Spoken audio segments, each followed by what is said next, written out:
Oh, what's going on, everybody? Welcome to episode 371 of FloWrestling Radio Live. I'm your host, Christian Piles, joined as always by my mainest man, who hopefully is drinking a little bit of Giant's milk to cure his gout foot, Willie Saylor in Easton, Pennsylvania. How are you, sir? Man. Wonderful. Feeling a lot better. Okay, glad to hear that. A lot better. Kyle Brackey is here. He has a majestic eagle and a Denver Broncos helmet provided by one Pro Bowler, Casey Kreider. And to my left, the wrestling nomad, a.k.a. Daniel Roy Lobdell Jr. That's what you know him as. And, okay, it's a big week. Big 2 weeks coming up. We're going back-to-back U.S. Open, beat the streets. It's starting to pick up because then we'll be at World Team Trials, then we're in Akron, and then it's all happening. Basically, we had a little lull-ish, as much of a lull as you get, and now it's full steam ahead through Final X. So pre-seeds came out, and Nomad and Spay did a whole bracket breakdown thing with those. But I think we should start in Buenos Aires, Argentina, where Team USA men's freestyle won 10 out of 10, 100% of the weights for men's freestyle, which is pretty dang good. We sent a hodgepodge of a team where you got Burroughs and you got Snyder and David Taylor and Jaden Cox, all these really good guys. And you have some guys that are less proven, like Josh Rodriguez, Colton McChrystal, Chandler Rogers. But they all won. It didn't matter who we sent. We couldn't go wrong. The team wrestled great. And you could say, like, with some of the guys, the less experienced dudes, you'd say, okay, well, the other teams didn't really send anyone. But then Josh Rodriguez beat Ortega, who's really, really good, and beat Gilman at this tournament last year. To which I say, that means something. That's a really, really awesome win by Rodriguez. I did not see that coming. But the talk of the tournament is the win that Jordan Burroughs had over Franklin Gomez, which was, it's so crazy. How many times have we seen Jordan Burroughs pull up clutch when he had to do it? At some point, we just got to go back and start looking at all the times he's done it. It's at least like 30 wins. He's like late takedowns, late scores in order to win it. And he does it again here against Franklin Gomez. Willie, your thoughts on the match? I think it's starting to be not surprising when Jordan comes back and is clutch at moments. But, you have to think, why was it that close to begin with, right? We think now Jordan's going to wrestle close matches. He wrestles 200 international matches. Some of them are going to be close against guys that it shouldn't be close against. But I don't know. I think that we can all agree that Jordan's he's better than a late takedown over Franklin Gomez. Better than Gomez. Did you watch them? To me, I thought I was kind of Gomez shut it down throughout large portions of the match. He had his hand on the mat. He stayed incredibly low. So it's not Franklin Gomez is world class. It's easy to not get scored on if that's what you're setting out to do. Yeah. And he still gave up 2 points because of it. But he had a very Burroughs focused game plan going into it, and he executed it darn near to perfection. Right, he kept it close. He said this is about one shot. He got to his underhook one time, one lock on the leg, and he got the finish and was winning with 10 seconds to go. So I didn't really read it as there were a couple exchanges there where I was like, wow, Gomez looks good. Where Burroughs got in on the legs, there were some heavy sprawls. Gomez. It's crazy to think he was a world finalist at 60 kilograms, and now he's warding off defending deep leg attacks from Jordan Burroughs at 74. Gomez is good. There's no doubt about that.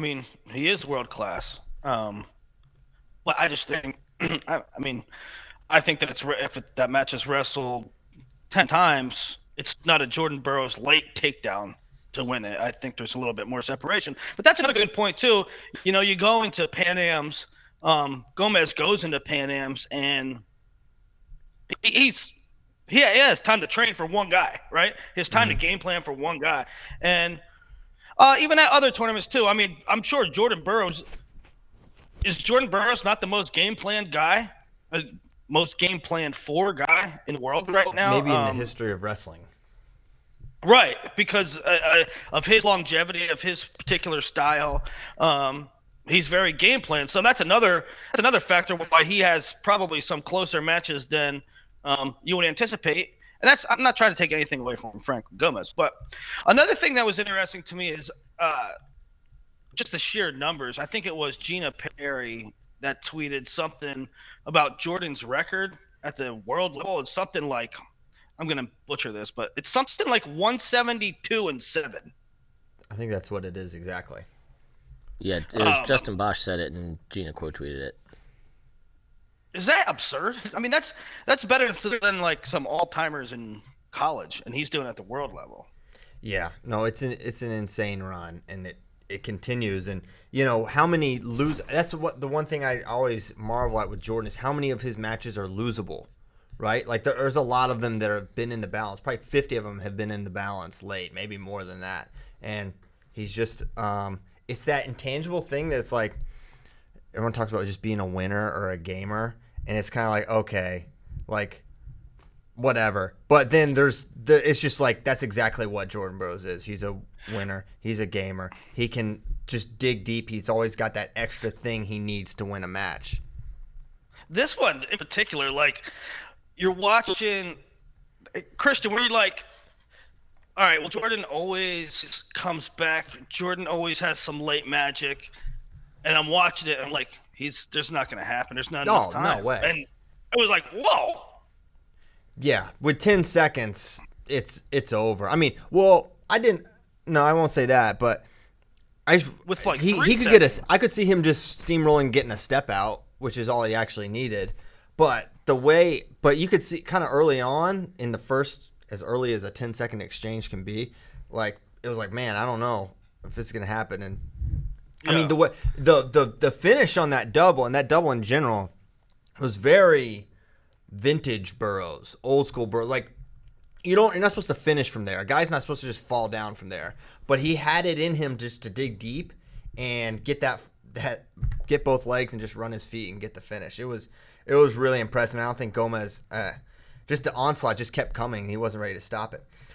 There were 3 really concerning moments for me in the match where Gomez was in position to score, where I was kind of surprised Burroughs didn't. The first one, there was an arm drag where Burroughs kind of twirled on his butt. That was a really good arm drag that probably scores against a lot of people who aren't named Jordan Burroughs.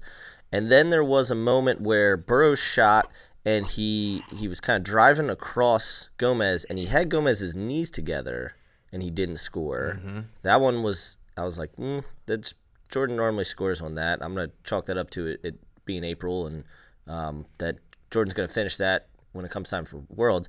And then, how about it was so clear when Gomez got his leg up in the air, and he was just looking at the clock like, I'm going to score with as little time left as possible.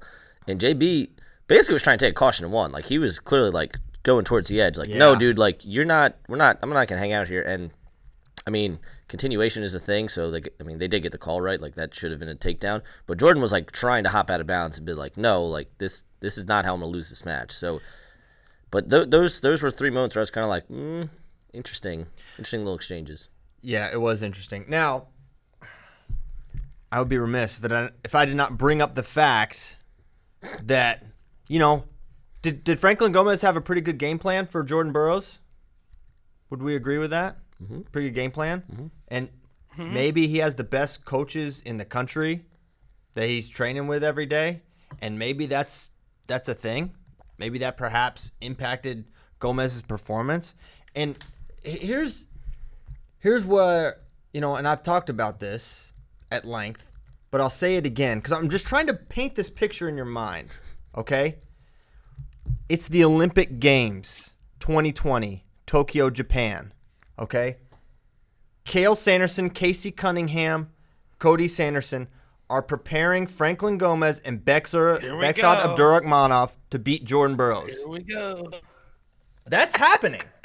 And meanwhile, not only are those guys trying to help him beat Jordan Burroughs, an American, but You've got Mark Hall and Vincenzo Joseph and David Taylor and Jason Olf and Zane Rutherford and Bo Nickel all training with these guys, making them better. Americans. Mm-hmm. So, I said my thing about Cliff Key. Now I'm saying it here. It may not bother you. It bothers me. I want America to win. And I really don't want Americans helping foreigners beat Americans. That really bothers me. And I'm seeing it here. None of us think Franklin Gomez is on Jordan Burroughs' level, but I'll be darned if Kale and company aren't the best in the business at game plans and getting guys ready. And they've got a game athlete.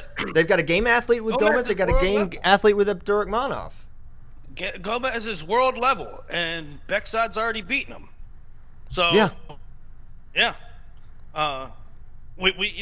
You're right. We got on the Cliff Keen athletes wrestling for other countries. We got on New York Regional Training Center training Chamizo, right? So right. You're right. Yeah. Last thing on this. I'm so happy that Jordan is wrestling overseas. And again, it's always difficult to criticize Jordan Burroughs, but I thought it was good for him to. Huh? Oh yeah, there were C's crossed. Well, you know what I mean. Jordan did not leave the country last year until he made the team, and I think it's good, even on guys of Burroughs' level, to get outside the country and compete. And I don't know if that contributed to him not winning last year, but it was just a fact. And now he's already wrestled twice in another country before Final X, so I really like that. Why do you guys think, I agree with you, why do you guys think that we had better participation for our Pan Am roster this year than in years past? Well, it just depends on our elite guys needing or not needing the Open.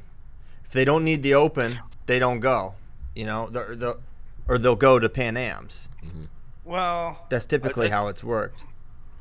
Look at our roster last year. I bet it was pretty similar. I mean, when's the last time Jordan went to Pan Ams? He didn't go to Pan Ams last year, did he? That was his 5th Pan Am gold. He's won it 5 times.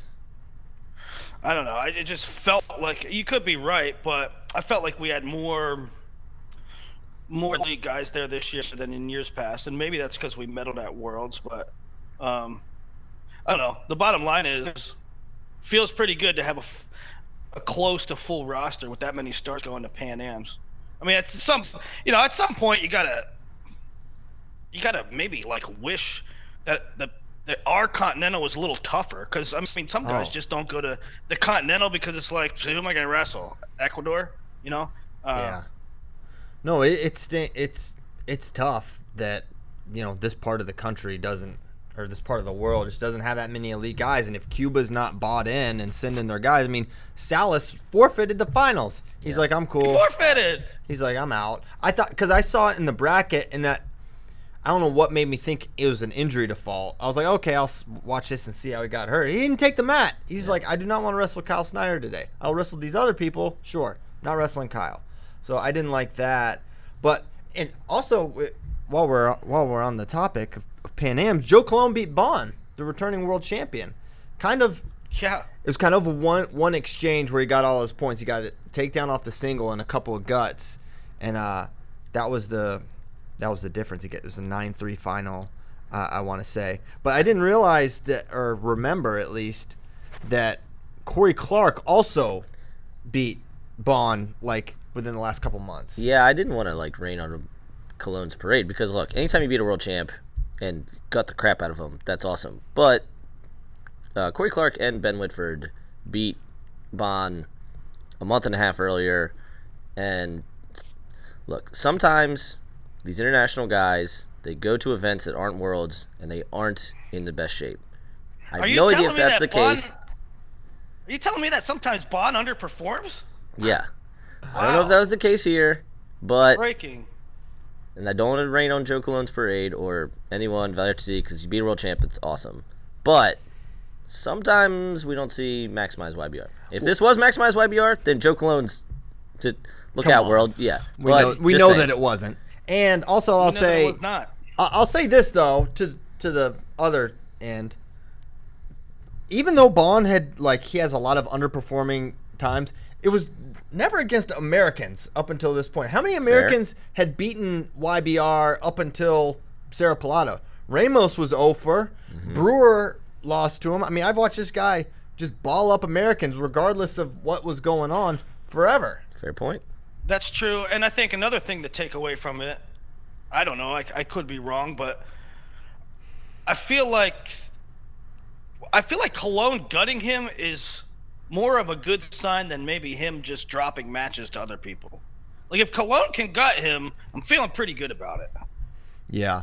So now, as soon as that happened, the attention turned to, okay, now you still going to say Soriano's got a shot against him at Beat the Streets? To which I'll say yes. Yes, he does. Yeah. I still think that Nick can go with him. But, is it concerning knowing that probably Nick Soriano's biggest vulnerability is going to be underneath, and that to see him gut YBR, the point is that Cologne has to get on top.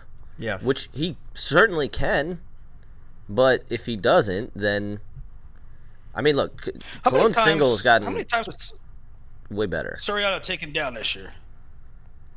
Miocic, DeSanto, Corbin Myers, not Dayton. Yeah, I guess.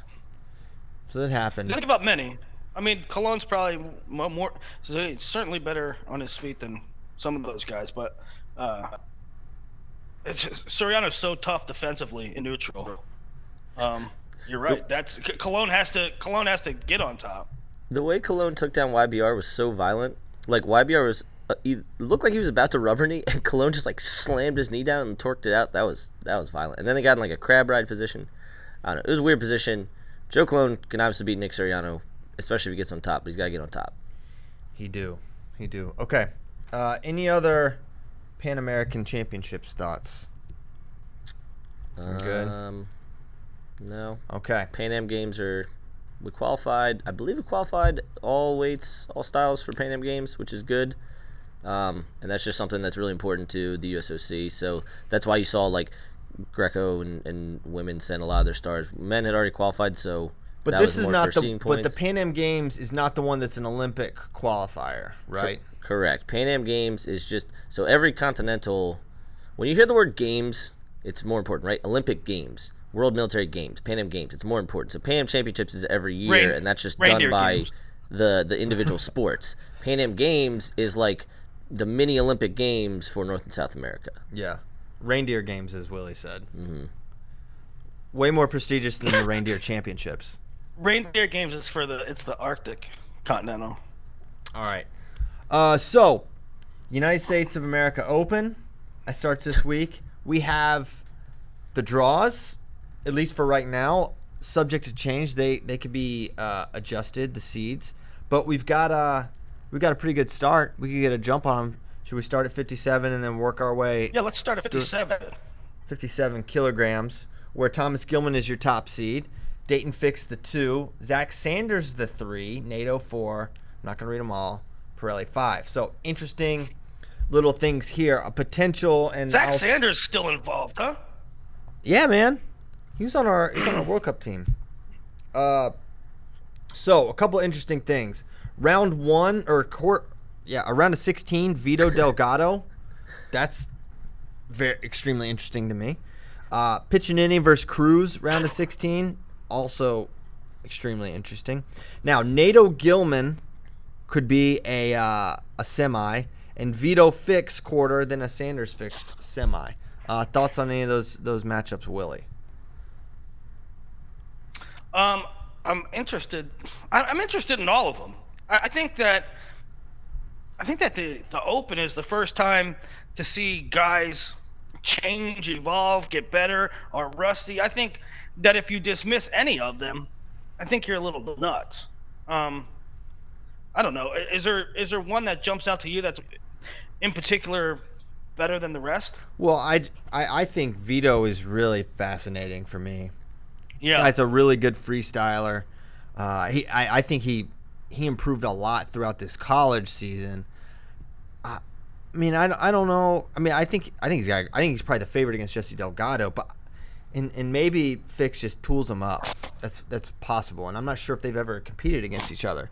But I think Vito's an interesting guy. Maybe he loses to and likely will lose to Dayton, but I'm curious what he can do on the backside. How close is he to being senior level elite? We know he's a guy age level success, but is he ready to go 6 minutes with some of the best in our country? Yeah. So you have Dayton, Vito, Sanders, Delgado in a kind of a quad, right? Yes. In a kind of a grouping there. Mm-hmm.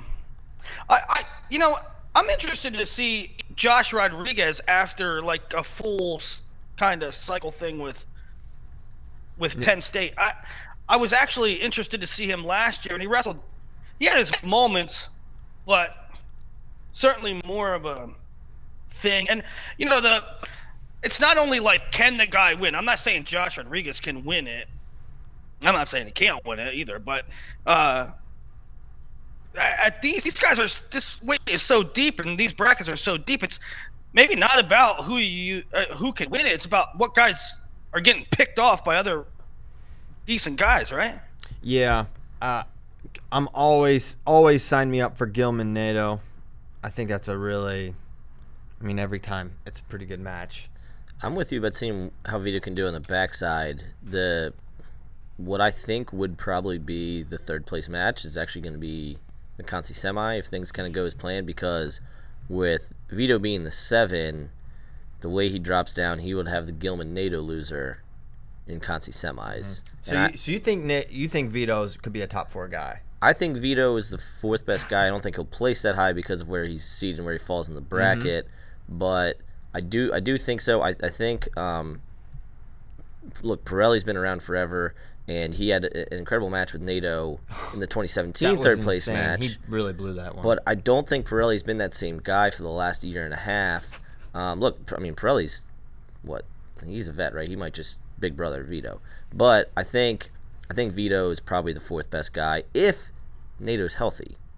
I get the feeling NATO. Well, I don't know. He got hurt at Midlands, so I'm concerned. But I like to think he's had enough time off, and we'll see optimized Nathan Thomas. I feel like he wouldn't be cutting down to 57 if he wasn't supremely healthy. Yeah, right? I mean, the reports I'm getting at Columbus is that he's been looking great, but it's like you just never know till they get into full competition. I'm sure, look, Ohio RTC does a great job, right, preparing guys, but you just never know till you're in competition. Do you have a hard copy of those reports?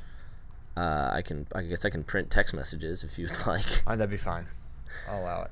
All right. Let's get Bracky. What's going on over there? What's up on Facebook? What's happening? Thoughts on 57? Dealer's choice. There's not much going on the social medias, honestly. Some dude tried to say Ben Askren doesn't train wrestling anymore. Cool. On YouTube. 57. I'm really interested to see NATO. Yeah. That's a guy, I was excited to watch him in Midlands. Sad he got hurt early, but I think if he's on, he can go with Gilman. We saw, I'm going to upload it today, but his World Team Trials match with him in 2017 when Gilman got that last-second takedown. Because Tomasello would have given Ramos everything in that best 2 out of 3 series, and he could have easily been on the team. Yep. So if Tomasello is ready to roll, watch out. Yeah, that's an interesting thing. And part of me is like, man, is the NATO Gilman thing, how much of it is mental with Nathan? Like, is it a mental block with?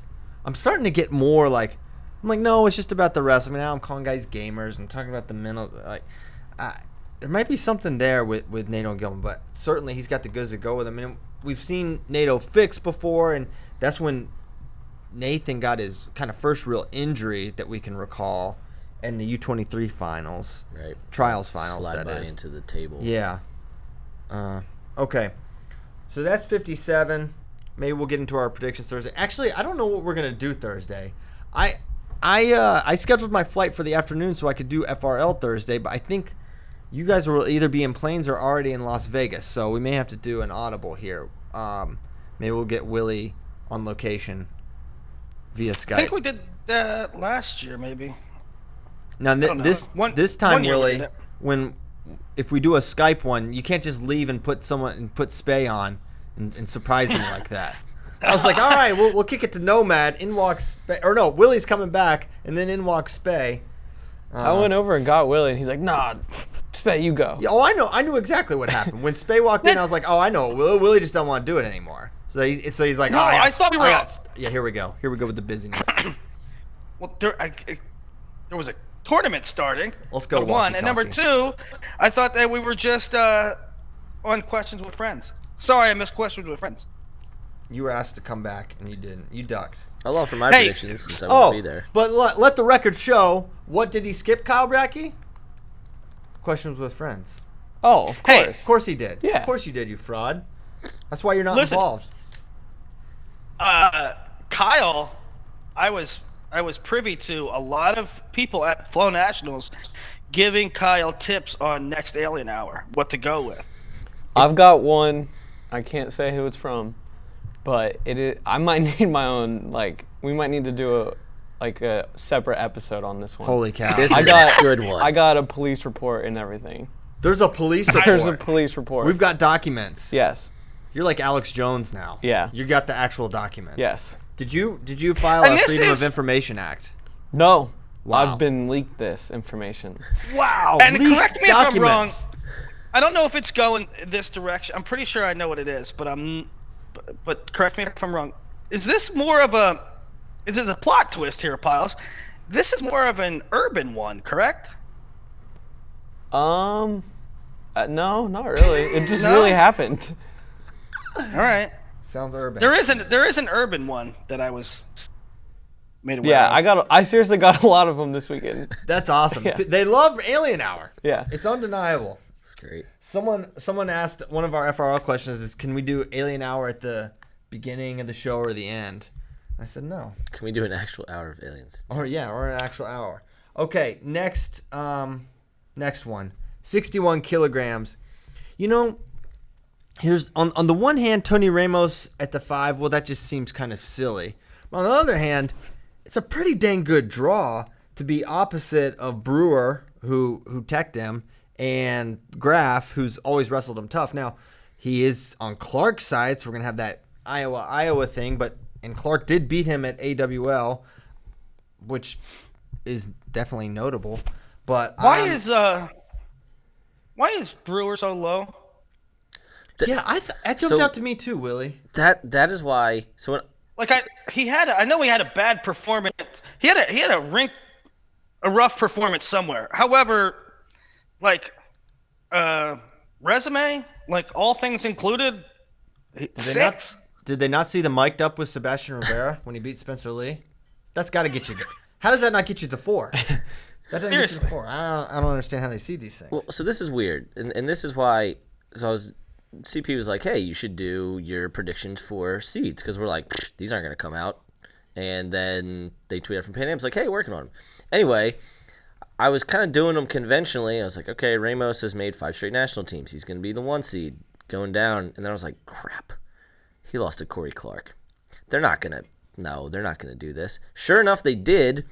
And then Ben Whitford beat Corey Clark in Cuba. So that's how Whitford ends up. But Ben Whitford got 3rd at Dave Schultz, and Cody Brewer won. Now, what they're clearly doing, which is what Willie's alluding to, Head-to-head. is, well, there was no head-to-head, but Right, he still for finished Brewer. ahead of him. But Right. Brewer lost to Darius Little and Tyler Graff last year at the Open and didn't qualify for the trials. That is insane. But if you're going to use the win for Clark over Ramos in November, why would you not use the USA Wrestling sanctioned event where Brewer finished ahead of Whitford in January? Yeah, what were even the weigh-in rules for AWL? Was it walk in and wrestle? Well, I think it was satellite weigh-ins the day before. I think it was +3, but I mean Schultz is +2, so I don't know. The seeds. As soon as I realized the Clark remember the Clark Ramos thing, I was like, these seeds are going to go to hell. I mean, it's And they tough, right? You have to weigh recency with full body of work, and I understand it's tough. It doesn't seem like, I don't know. I don't have an issue. I honestly don't have an issue with it. I think, you know what, these guys don't. If you want to be seated higher, if that's something you're really concerned about, you need to compete more. You know, Tony doesn't. Yeah, Tony doesn't it does jump. It does jump off the page at you, though, don't it? Seeing Brew that low. For sure. So, what's I don't know what to make of this Brewer, Whitford, Graf side. Last year I picked Graf to win the whole thing, and he didn't. And I kind of want to pick Brewer to do it all, but like, I don't know, have the results been there? I just think now he's in transition. We should mention Cody Brewer to Virginia Tech. I wanted to talk about that too. Let's just talk about that right now. We can jump back to 61. So Brewer was an assistant at Northwestern, now goes to the finest state in the Union, Virginia. Going to live in Blacksburg, coach at Virginia Tech. And I love the hire. I mean, you think, I kind of have a soft spot for the Virginia teams for sure. And I think he's going to be great for their lightweights. And just watching him, we're watching mic'd ups when you go to tournaments and you watch him interact with the guys. And it's pretty clear that Brewer's got a bright future in coaching. I love the hire. I think for the same reasons. First of all, he's active. I think he certainly gets guys better. He forms good relationships with – some guys are good coaches, and I don't know. They don't have the relationships with the athletes that they do. I think what you saw out of Sebastian Rivera and Cody Brewer was something that was kind of special. So that's a good sign. So I think it was a home run hire. But I think the biggest takeaway for me is that now I didn't see this on paper anywhere. I didn't see this reported anywhere. But the salary that he's getting, I think it's good. So to me, it's like there's more money being invested in coaches. I think that's a really good thing. I think that's one of the biggest takeaways for me. Well, of course. Yeah. Absolutely. And I think one thing that's, where my mind goes is like Virginia Tech is all in on wrestling, and it's really, really important to them to do good. They've invested in Coach Roby. They've invested in a lot of different things. They got a great facility there. And, Northwestern is awesome. And I give a ton of credit for the job Coach Storney's been able to do there. But, man, they have a hard time keeping people there because, in my opinion, Northwestern, from an administrative standpoint, is not all in on the sport. They have maybe one of the smallest roster caps there. I don't know how they pay, but Evanston is extremely expensive place to live. Extremely expensive. So Brewer, he's probably, he's young. He's probably like, man, I can live in Blacksburg and make a lot more money than if I'm here. And so I feel a little bit for Coach Storniolo because it's tough. And I do too, but you know what? The thing about Storniolo and Northwestern is there keeps being like, I don't want to say doubters. They keep being relevant. They keep producing guys. They'll lose a coach. They'll lose this. They'll lose 5 blue chip wrestlers, and they come back and they put a good product out. They do. They always have somebody. They have a star. Yeah, and it's not just, they got Rivera and Deacon, but they also, who's Conan Jennings? Valdivia right. These guys. These guys, so I think they do a really, really good job there. I think very highly of Northwestern as a program. I just think it's hard to win. And think about what they could be. Micic was on that team. Nick Reenan, Cassiope, Caroli Beard. Think about that team if those guys just stuck to went where they said they were going to go. Well, and that gets to another thing. So, more expensive place to live, harder to get kids in, right? Northwestern is right up there with, kind of Ivy League caliber, right? Oh, yeah. So, yeah, it's pretty impressive that Coach Storniolo is doing the things he's doing and facing all these challenges. Yeah. So, speaking of expensive places to live, I don't want to derail the open talk because I'm all jazzed about it. But, we have to talk about this Maryland job search being strung out. There's still no candidates. And,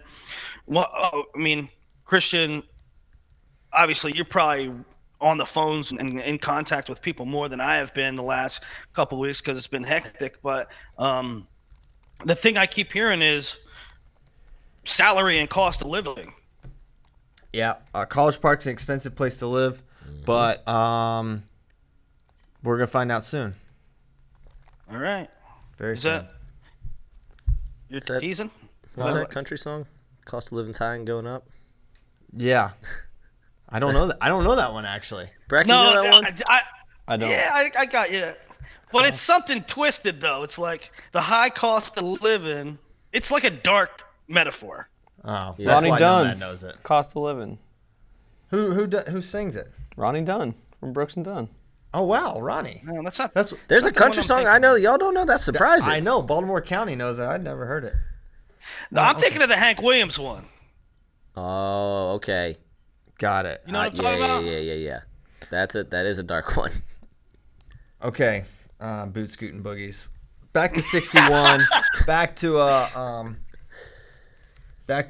total brewerization here. How do you? It's so tough to make predictions here.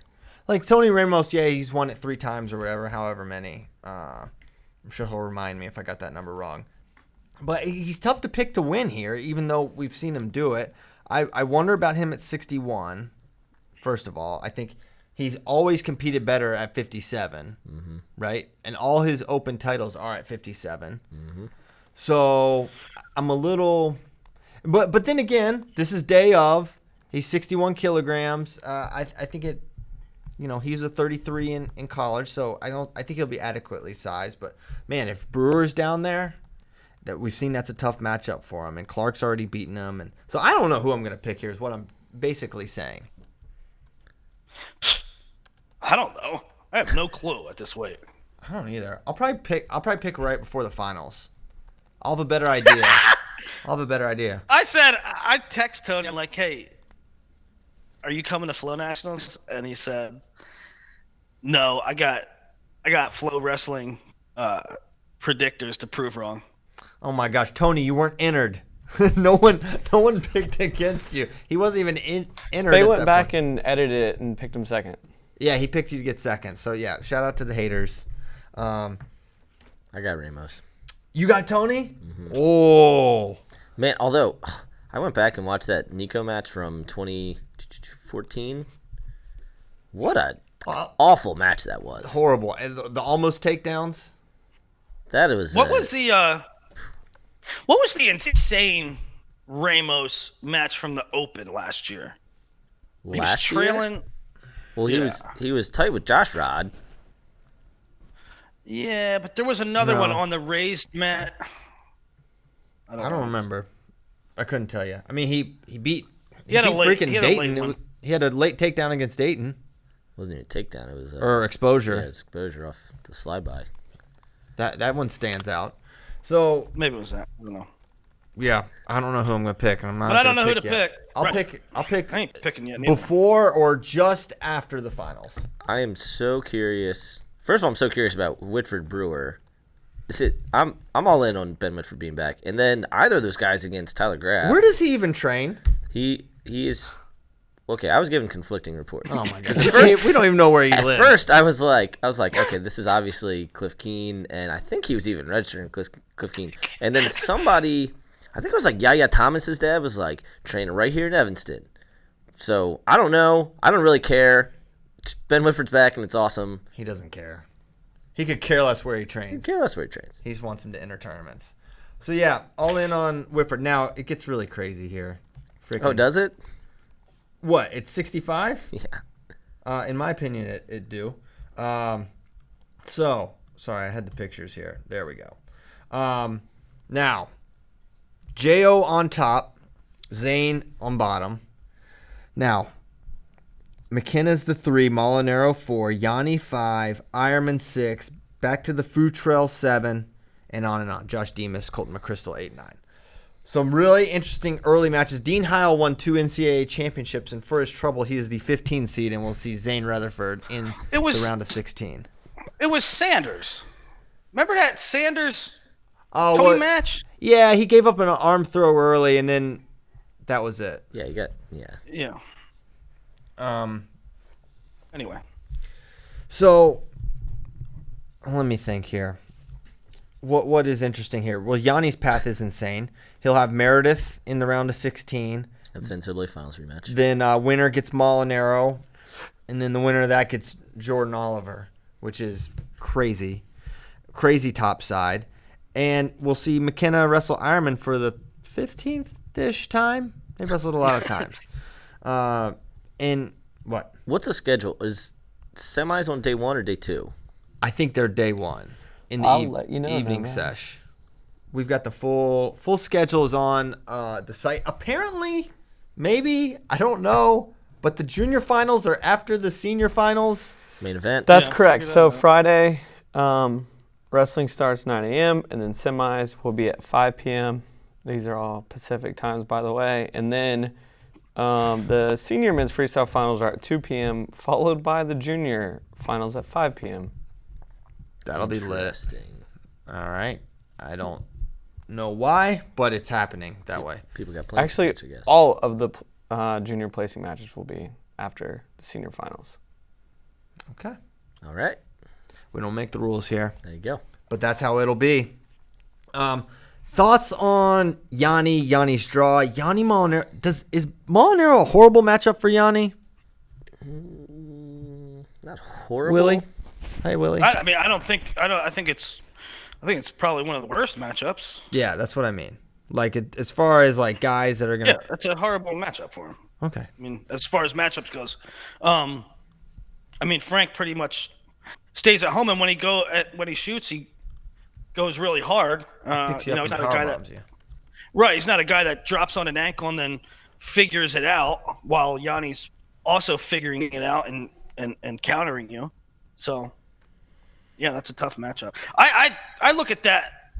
I look at that quad, or Jordan the 1, Frank the 4, Yanni the 5, and like my head explodes. That is wicked. It's wicked. And I saw Corey Cooperman put a picture of Jordan Oliver. That guy looks so sucked out right now, which is good, Yeah. which means he's light, right? That's good. But at the same time, I was like, oh, Jordan, just can I mail you some water? It hurt me.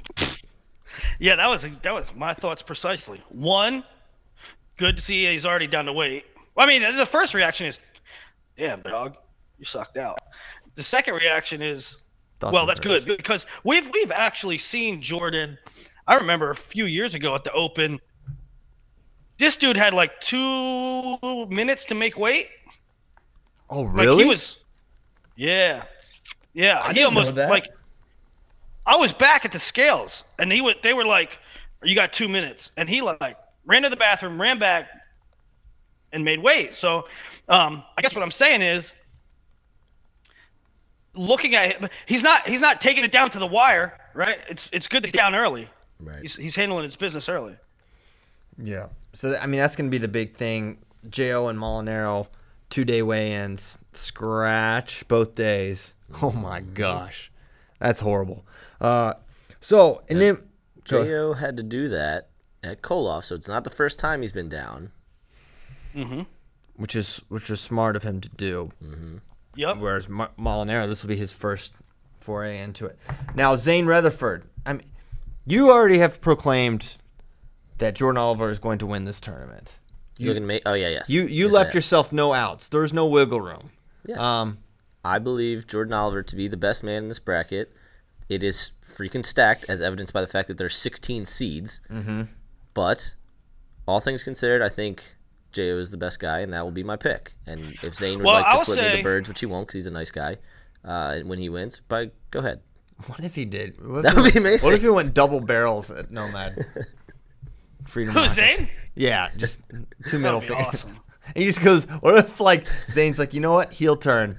Right now, I'm the bad guy. Jordan, I'll you say think you're the this. bad guy? No, it's me now. Okay, so early on at Koloff, and this is another reason why not just making the weight, but wrestling after he makes the weight sounds like a no-brainer, but that's a thing. He looked a little fatigued early. Okay, I would not like his chances as much if he was wrestling Zayn shortly after a weigh-in. I like his chances a little more against Zayn when semis are Friday night. He weighs in on Saturday morning at 7 o'clock a.m. Oh my gosh. And he doesn't have to wrestle Zayn till 2. Yeah. It's 7 hours of recovery. It's not bad. It's not bad. So he will have time to recover. Do we see? I think Zayn has got a great draw to make the finals. I don't think McKenna matches up particularly well against him. And if Ironman beats him, okay, but I don't see that happening either. We've never seen Zayn McKenna, right? I don't think so. Because the overlap, because Logie was still, Mm-hmm. So we haven't. So we haven't seen that. But anyone picking anything but a Zayn JO final? I'm picking Zayn JO final, but Frank scares me. I could see that. I could see Frank coming out of that. Frank's tough, man. Yeah. Is it with Yanni? Is it? I mean, I wrote it both in the preview and then said in the bracket breakdown yesterday. Like, is it just Yanni's a kid and he's dealing with grown men, and Yanni will at some point be there, but just right now we just don't expect a 20-year-old Yanni to be able to take these guys out? Because a 20-year-old Yanni, yes, because you think about Kyle Snyder at 19 and 20 was a man. Mm-hmm. Yanni doesn't have that, man muscles thing yet. He's strong and good. He's amazing technically. But I just think at this level, that's going to matter some. Does it change your mind at all that Otaguro is the same age as Yanni and is a defending world champ, was the 54 kilo cadet world champ the year that Yanni was the 58 cadet champ? No, it's just I'm just thinking of matchups. I'm thinking of strength, and it's not like Yanni is undefeated national champion this year, but it's not like he is just head and shoulders zaning these dudes. Right. It was hard to beat Jaden Ironman. It was really hard for him to beat Joey McKenna. Mm-hmm. And I don't think any of us are putting those guys in that top tier. Now, Yanni's thing is freestyle, and his upside is out of this world Olympic champion good. I just don't know if it's yet. I don't know if it's this week, right now. By trials, it could be different. Sure. Because that's another thing. I feel like the more he's in the environment and wrestling these guys, he's a guy that's going to evolve and improve, but he hasn't been in that environment against elite freestyle guys in a while. Here's the other thing with that's Yanni. where I was at. That's where I was at. I mean, Yanni can freestyle. There's no doubt about that. But when's the last time he did? I mean, he missed several off seasons, right? Last year he was out completely. The year before that he lost to Deacon and then at the Open, and then did not wrestle at trials because of injury or illness, right, or something. So yeah, he's had to miss some time for that. Here's the other thing with Yanni. If he doesn't get it done, which is by get it done I mean win the Open, then he has to make the decision: do I just go juniors at the trials in Raleigh? Do I pull double duty? Now I definitely think Yanni wins junior trials, but if he pulls double duty, that's a lot of matches. That's a lot of weight. That's hard.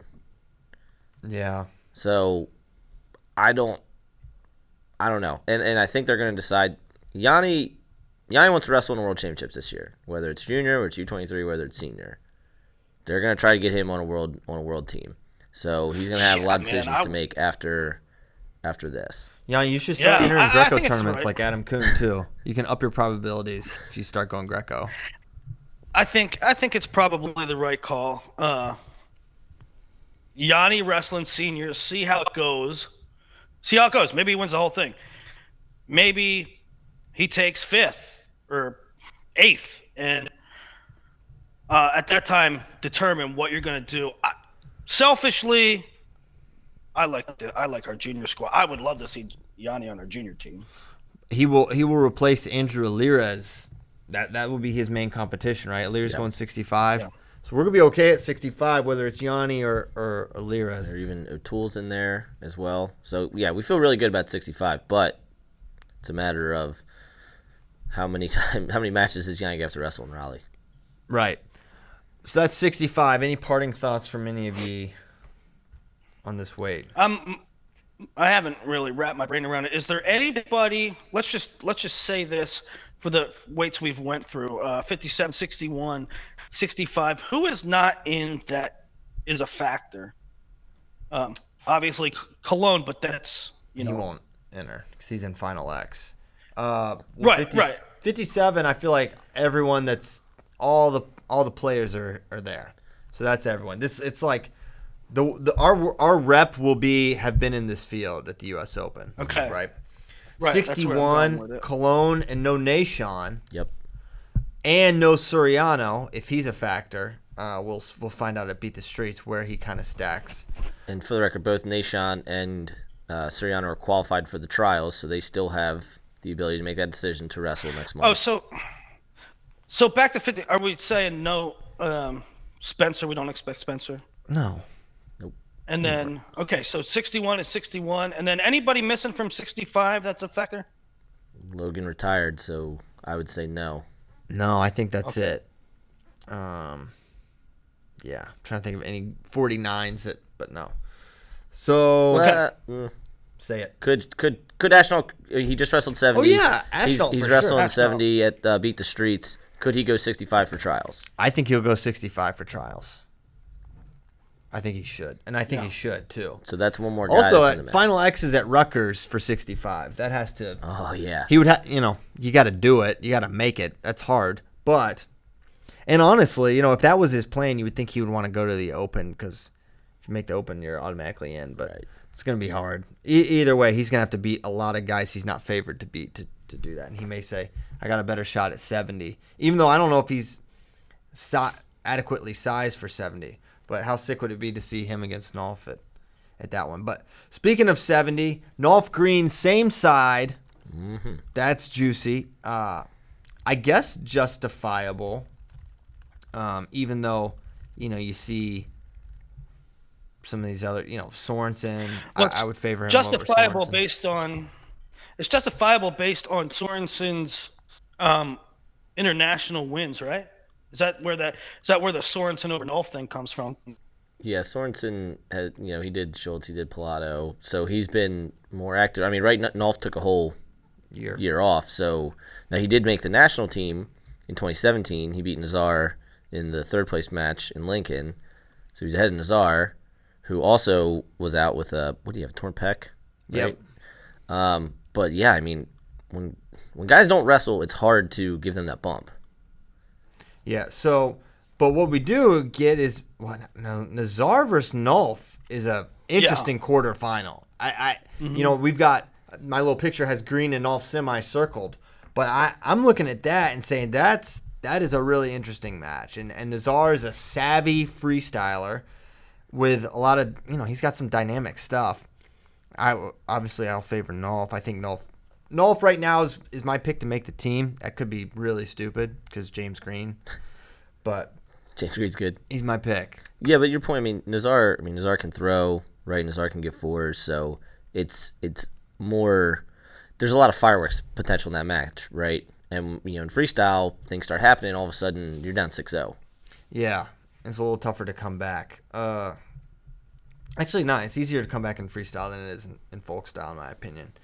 So yeah, that's really what's interesting. Bottom side, Sorensen, Pantaleo, Deacon, and the same group of four there is kind of fascinating. I don't know how they put Colica ahead of Deacon based on what Colica has been doing this year in freestyle. Maybe just because he enters tournaments. Yeah. And then I don't think Deacon, we've seen that one a lot. I don't know. I don't think Deacon had a great year last year, did he? How much did he do? Wise? So at the trial, neither of them made the national team, but in the Trials Challenge tournament, Pantaleo beat Deacon for third. Got it. Okay, so any thoughts here otherwise on 70? Nolf Green semi. I got Chamberlain coming out of the bottom. And that one's huge because the winner makes it Final X. Yeah. So we're saying the Green Nolf winner will likely be the guy who wins the spot for Final X. That is my opinion as well. 74, Air Freyr's back. He'll have LaValle in the round of 16, then Aymar in the quarter. And, you know, I was talking about this with Bracky. I was kind of like, well, it doesn't matter. But then you look at this, and you look at the other quarters, and Aymar's got a really, I mean, that's an Olympian, right? That's a guy that's been there, super experienced, and that's a pretty tough quarter for your 1 seed. Yeah, I wouldn't want it. I think Freyr's going to look really good. Not saying he's going to be Aymar, but that's not the guy you want to see in the quarters. Bracky does not want to wrestle Jared Freyr. You heard it here first. Yeah, I don't. Wow. What a coward. Then the bottom, to me, is really fascinating because you got Wick. I'm extremely excited to watch Anthony Valencia. I'll leave it at that. Tommy Gant. Yeah, there's people saying that Anthony Valencia is looking really good right now. Yeah.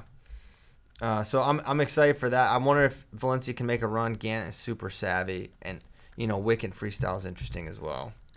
Yeah, Gant's a guy who, in classic NC State fashion, right? He wasn't that guy, and then all of a sudden he was a 2 seed, right? An All-American for NC State. And then on senior level, he was doing fine. Beat Valmont last year at the trials, and now he's wrestling a bunch of college guys. And this is a guy who's been on the senior level for 3-4 years now. So can those college guys, right? Can Valencia Wick beat him? I didn't pick them to.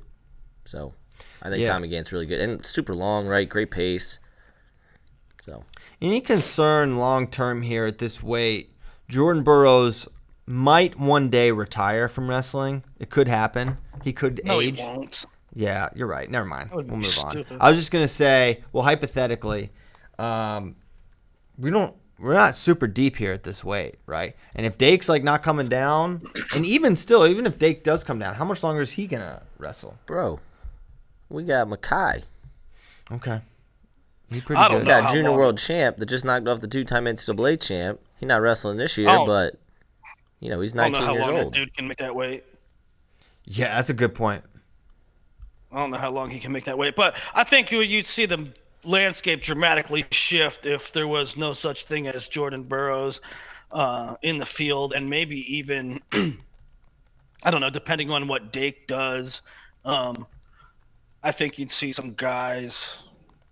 I don't know. Maybe would Mark Hall change his mind? Would Nolf grow and bulk up? I think that you would see some different stuff happen. Also one of the few Penn State guys that really never got bigger. I mean, he was 5 years at 157. Yeah. And I think when he got there, I think they kind of anticipated him growing out of that eventually. I think that was kind of the talk, but I don't know if he never did or he just sucked it up and cut the weight because it was better for the team. But he's been at around the same weight range for a long time, so I guess he could. I have to figure he goes up to 74 when the time comes and when he has to make the choice. But Well, 2 points there. First of all, what was he his senior year? Because he wrestled McKenna at who's number 1. 38. and I think he was they 38 were- as a senior. Right, so he did grow from that. And then apparently at the Penn State social after NCAA's, like at the bar or whatever next to the arena, he said he was going 74 for Olympic trials. Well, there you go. That's Which, good. duh. Duh, but also maybe not duh. I don't know. We've seen more audacious cuts down to 65. James Green. James Green. We're about to watch. I mean, frickin' Molinaro's going to do it. I know he's like 5'3", but he's also quite large. Oh. The Gorilla He's Hulk. 5'3" wide too. 5'3" by 5'3". Classic square man.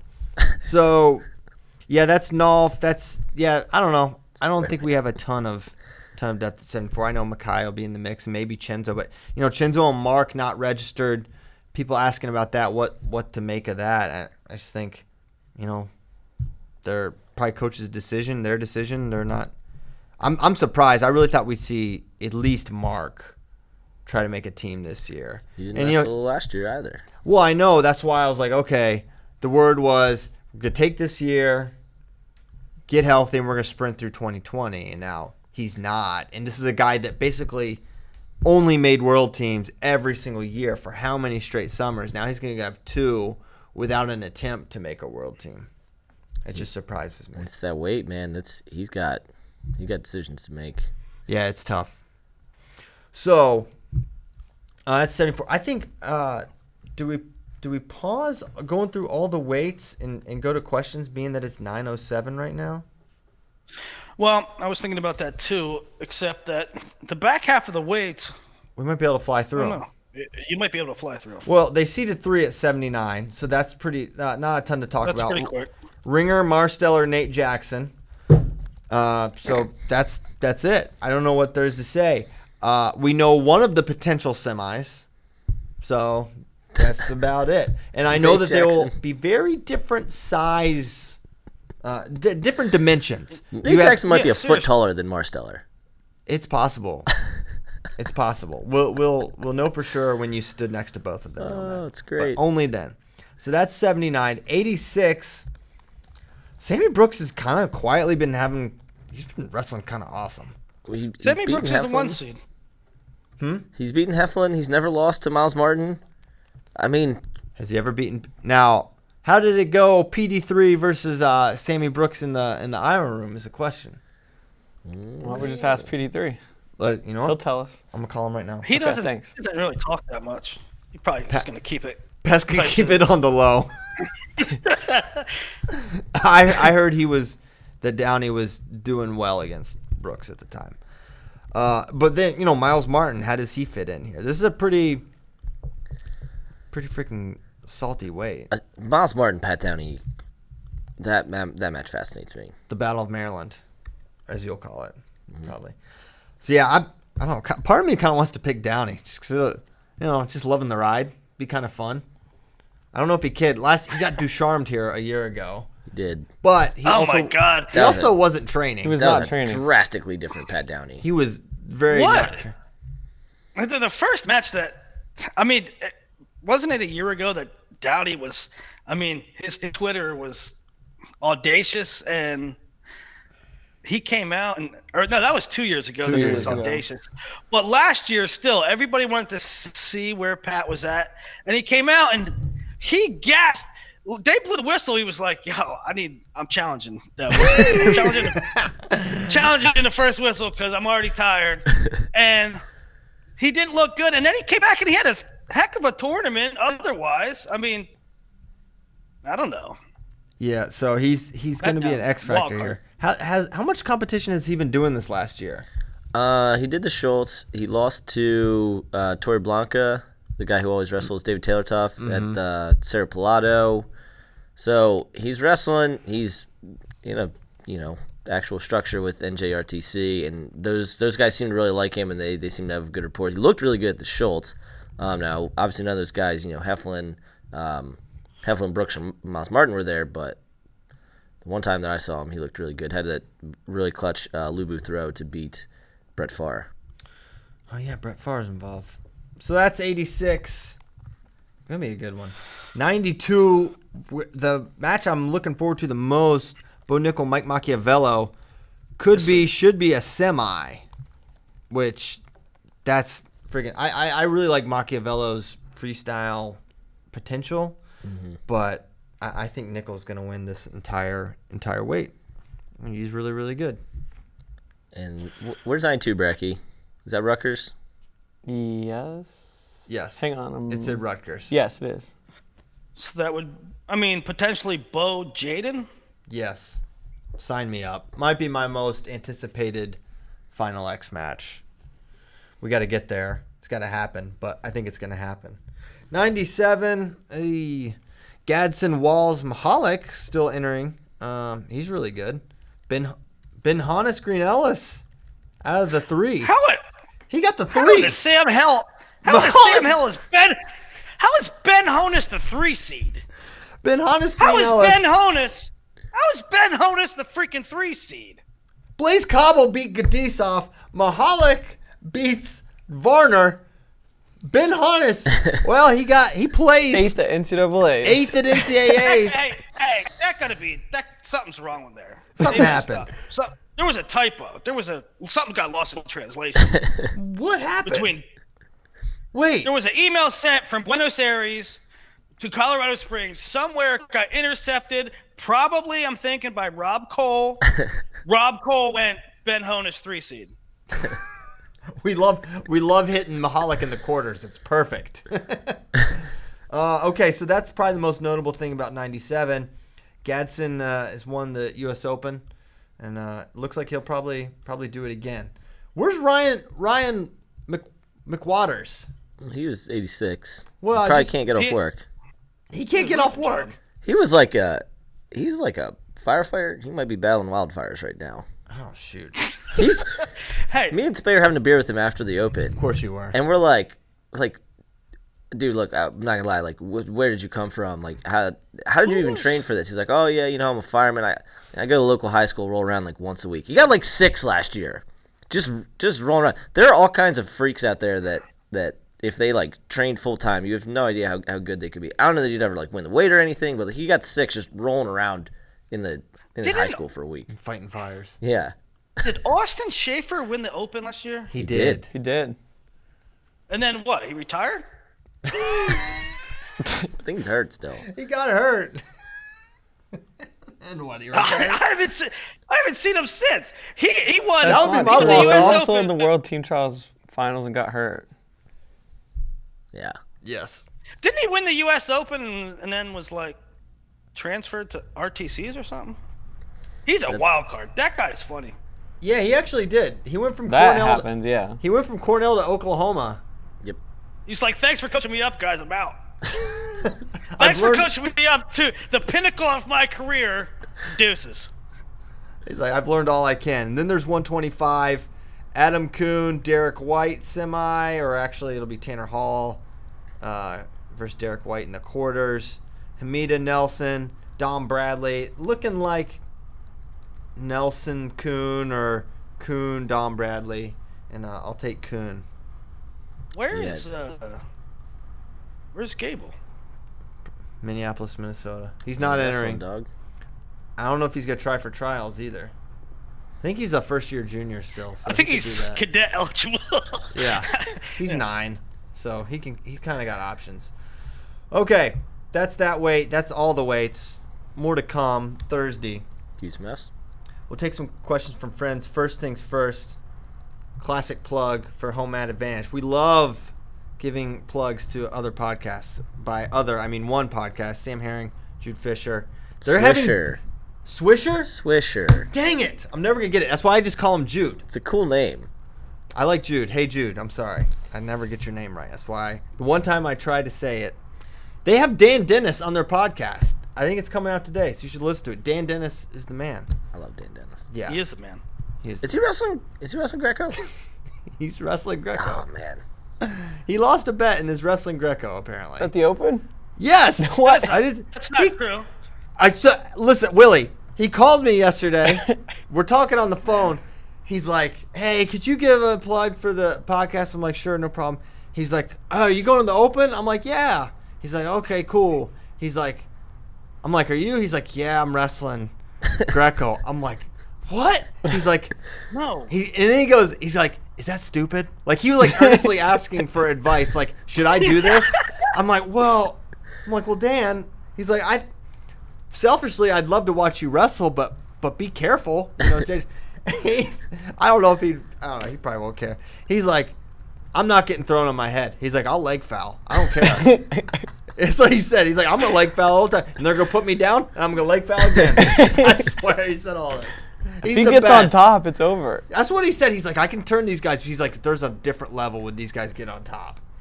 So, Dan, I'm sorry if you didn't want me to say all that, but it was pretty funny. He's awesome. Yeah, You're Dennis is the so man, Dan. What can I say? awesome. Also, People- I'm glad he's going to the. I'm glad he's going to the Open because I have his computer charger. I've had his computer charger since National Preps. Oh yeah. What? And he just he asked me to mail it. I basically said no. I mean, Why won't you I didn't- mail it? I just didn't.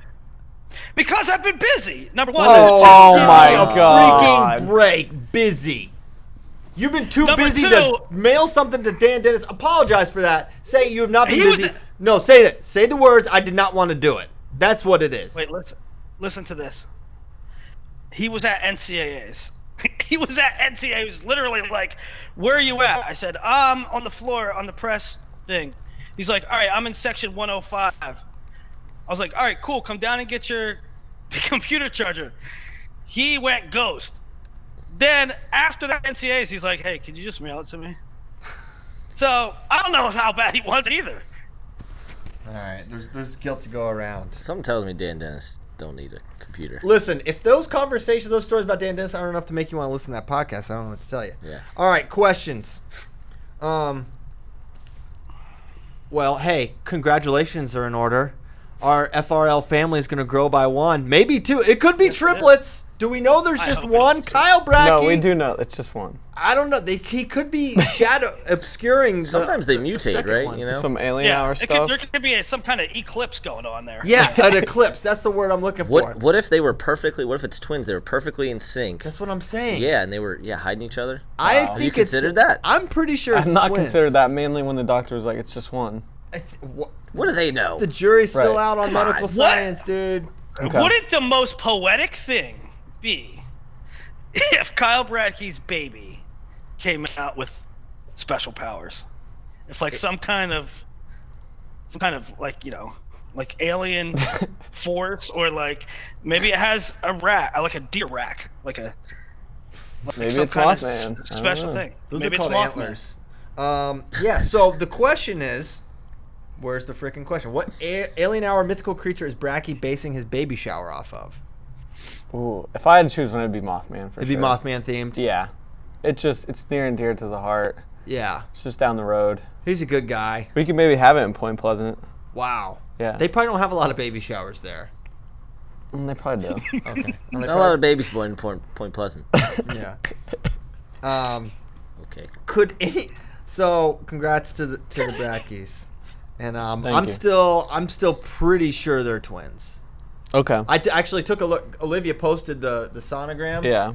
I thought I saw two. Okay. I'm pretty sure. I'll show you the image. I think we go back tomorrow, so I'll ask the doctor. Well, I'll just come. Okay, And yeah. I'll be like, Yeah. hey, let's take a look here. Freezing in hands. When do we Doctor to find out doctor. if it's a boy or a girl? And are you going to when be is that? secret about it, or will you publicize the gender? No, I'm sure we'll publicize it. Publicize I think we still got a little bit. I'm not sure how long. Due in but- November, so Yep. we're all very excited about that.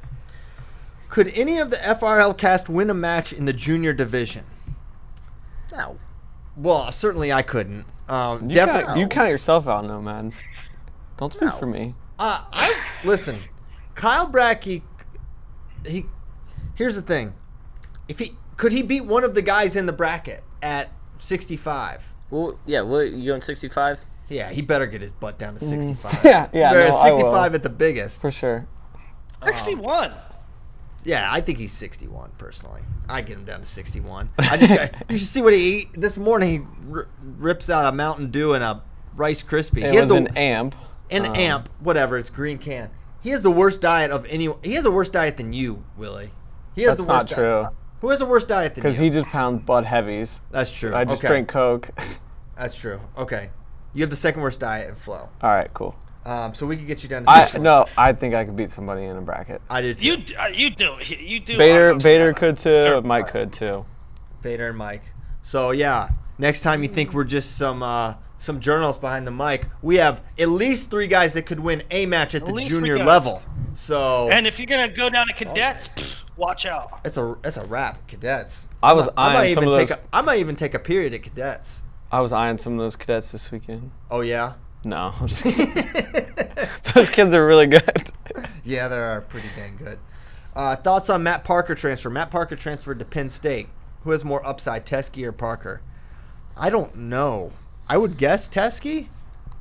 I really liked Parker coming out. I thought he was going to be really solid. I don't get this. Why? Just because I thought both the Parkers were like kind of done. Now Scotty obviously was like a senior, so that makes more sense. I bet Matt- Carson Kuhn thought he was done too. Until he got the call. Jared Frager thought he was done. I don't know. I don't quite understand this. Well, Matty had a bunch of injuries. He had surgery on his hand, I believe, and I don't know where Parker's at. I don't even know if he knows where he's at as far as his ability. He's been off the mat for a long time. Yeah, so I don't know. I think I just read this as Penn State is they want multiple bullets. They're pretty snake bit at 25, and they're trying to make something happen. Does this add? And by the way, I get a flat tire. I'm trying to change my tire, and then the state cop was like asking me about. He's like, "What do you think they're gonna do at 25?" I'm like, "Dude, it's Easter. I need to change my tire right now. I don't know what they're doing at 25." Wait, the state cop was asking you about Penn State's 125 it situation? Yeah, he was kind of like making conversation. I'm like, can Right, you hand me a lug nut, officer?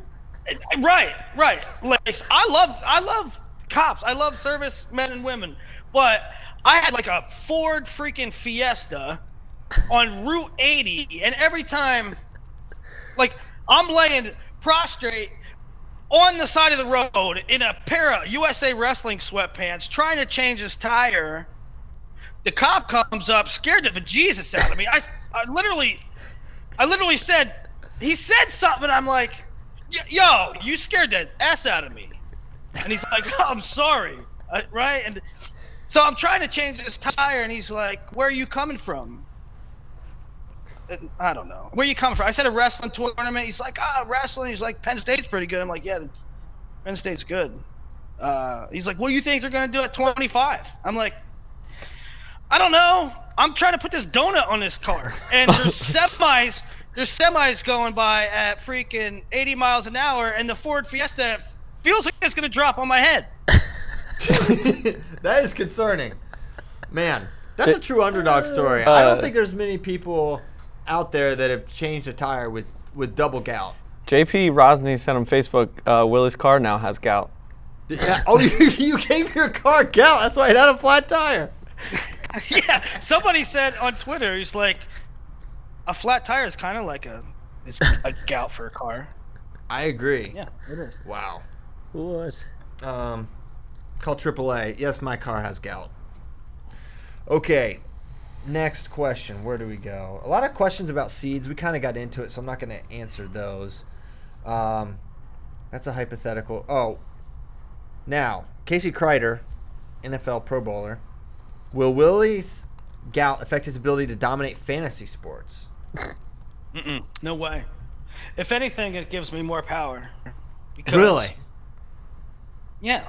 Okay. More time on computer.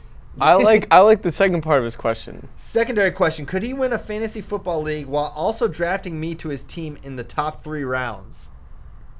Yes. Oh, Wow. You have to do it next year now. You have to do it. You have to draft Casey Kreider. I mean, fantasy is won and lost On the backside. in the 12th round. And if you...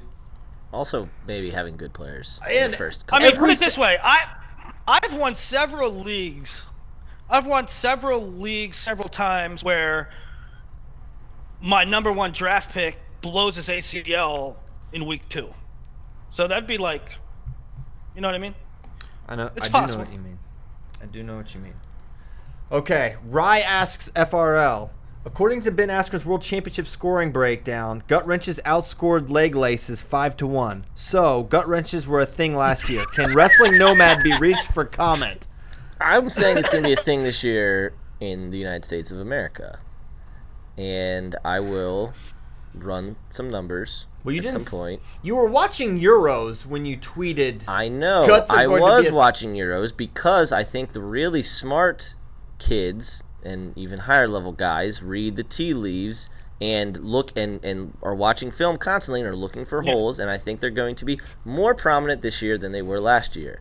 If anyone would like to run the numbers and prove me wrong, by all means. But I'm gonna die on this hill, or I'm gonna win Game of Thrones. You're kind of changing the hill. and then you were like, No, okay. Here's what it is. Because I'm not gonna say it again. I'm not gonna say it again. And you can tweet me all you want. I'm gonna say it.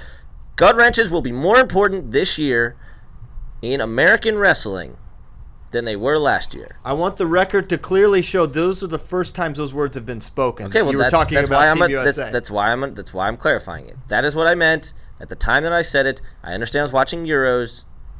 And you understand that we brought it up multiple times, and you didn't mention it then that you were talking about America, so... Okay, well, I'm talking about America. All right. I'm talking about America, so... And already, Joe Colon, the prophecy fulfilled. Boom! Boom. So, okay, so guts were a thing, but not in America. So, what, Willie, were you going to say he's walking Kinchikishvili, Aliyev, and, like, Snyder's going to be a problem on top this year? Yeah, Jaden Cox going to gut everybody, I think, this year. So last year at Final X, there were 10 points scored off gut wrenches and 22 scored off leg laces. So that means 5 guts and 11 laces. So, Sion 5 guts Greyjoy. in all the Final X matches? What'd you say? So there were only 5 guts in all the men's freestyle Final X matches, is what you're saying? Yes. And it was Pretty a cool. lot of Cologne and Nashon. Yeah. Nashon's parterre D kind of skews the numbers. Are the rumors true that JB is signing with Nittany Lion Wrestling Club to better scout his international competition? Asks Sion Greyjoy. I don't think that's going to happen, but wouldn't be a stupid move. Any other questions stand out to you, boys and girls? Dake got 1. Garrett got 6 points off gut wrench. Joe Cologne got 2. Those were the 10 points. Garrett got 6 points off guts? Mm-hmm. Oh, my gracious. Nashon has great, like, hip-hop and arch on his gut. His gut's very good. All right. Anything else before we depart at 9:28 a.m.? US Open's cool. We got Spay got all the women's previews taken care of, right? We got 3 different people writing those. We got Timmy Hands working on Greco. Willie put out junior freestyle seed predictions. Junior Greco will be their world team trials. I know we've said, but I'm gonna say it again. Final X spots on the line. Men's freestyle 57, 61, and 70. There you have it. Okay. Well, we got double. When Caleb's are we in the doing back. the next show? What are When we are doing? we doing the next show? Let's plan it right now. I think Thursday at 10 o'clock Central. Willie will probably have his pajamas on in the South Point Hotel. We'll do it regular time. Wait, 8 o'clock here is 6 o'clock. Yeah, I guess we could do it before wrestling started. 6 a.m. Thursday. Willie. 6 a.m. in Vegas. That sounds excellent. I will be totally prepared and not at all like In a horrible mood. hungover. Well, Not in Vegas. Sounds very much in your control. Not at 6 o'clock. We'll figure something out. I would like to do it. You will be there or in a plane? I will be on a plane. Brackett will Hey, be wait on a second. When does I land in Vegas like 6 a.m. Thursday. It's crazy. I leave Wednesday Austin night. at 5. when is the draft? Is it Thursday, Friday? Thursday, first round Thursday night. Oh, man. 2 through 8 Friday night. 4 through 7 Saturday. All right, Caleb's in the control room. We are ready to go. If you would like to play us out, there it is. They're ready to go. Thank you guys so much for tuning in to 371 different episodes of Flow Wrestling Radio Live. We'll be back again. That is a guarantee. This is not the last episode. I promise you. What? The Leopard of Joy Bar won Asian Championships in '97. All right. He hasn't actually wrestled. Now he's actually wrestling. So the Leopard is back, and he just won Asians. That's breaking news somehow. I don't know how we're just now finding this out. But we'll be back. Maybe Thursday. Maybe next week. We'll figure it out. Thanks so much. We'll see you next time.